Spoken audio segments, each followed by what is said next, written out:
ঈদুল আজহার সময় এনবিআর সাবেক সদস্য মতিউর রহমানের দ্বিতীয় স্ত্রীর ছেলে মুশফিকুর রহমান ইফাত ১৫ লাখ টাকা ছাগল কিনতে গিয়ে সামাজিক যোগাযোগ মাধ্যমে ব্যাপক আলোচনায় আসেন।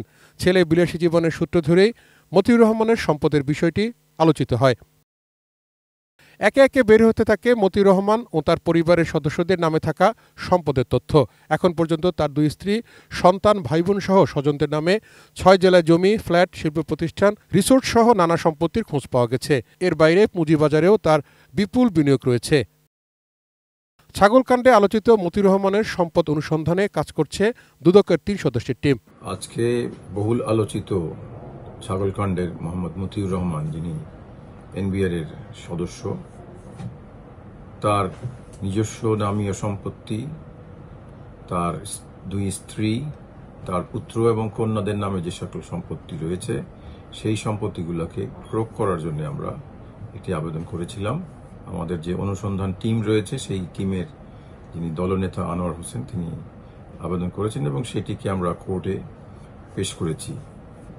আমরা তার যে সম্পত্তি ক্রোক করেছি সেগুলোর তালিকা হচ্ছে, তিনি মতিউর রহমান তার নিজস্ব নামে ১১৪% সম্পত্তি বরিশালে তার নামে আছে, সেটি তার স্ত্রী লায়লা কানিজ নামে, তার পুত্র, তার কন্যা, এদের নামে মোট ১,০১৭ ডেসিমেল জায়গা। এছাড়াও রয়েছে বসুন্ধরা এলাকায় ২টি ফ্ল্যাট, একটি বহুতল বিশিষ্ট বাড়ি ও ধানমন্ডি এলাকায় একটি ফ্ল্যাট। এই সম্পদ মতিউর রহমান ও তার পরিবার হস্তান্তরের চেষ্টা করছিলেন বলে জানান তিনি।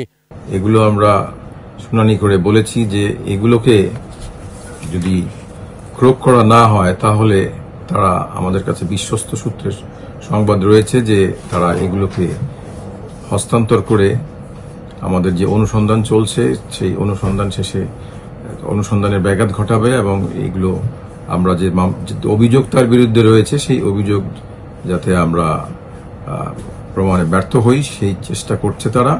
সেই জন্যই আমরা আবেদন করেছি বিজ্ঞ আদালতের কাছে যে আমাদের কাছে সূত্রে যেহেতু খবর রয়েছে যে তিনি এগুলোকে হস্তান্তর করার চেষ্টা করছে এবং আমাদের অনুসন্ধান ও তদন্তে ব্যাঘাত ঘটনার সৃষ্টি করছে, এবং বিজ্ঞ আদালত আমাদের শুনানি শেষে সেগুলোকে ক্রোক করার আদেশ জারি করেছে। মতিউর রহমান তার ২ স্ত্রী এবং প্রথম পক্ষের স্ত্রীর সন্তানদের সম্পদের হিসাব চেয়ে মঙ্গলবার নোটিশ পাঠিয়েছে দুদক। Towhid Sourav, ATN news, Dhaka.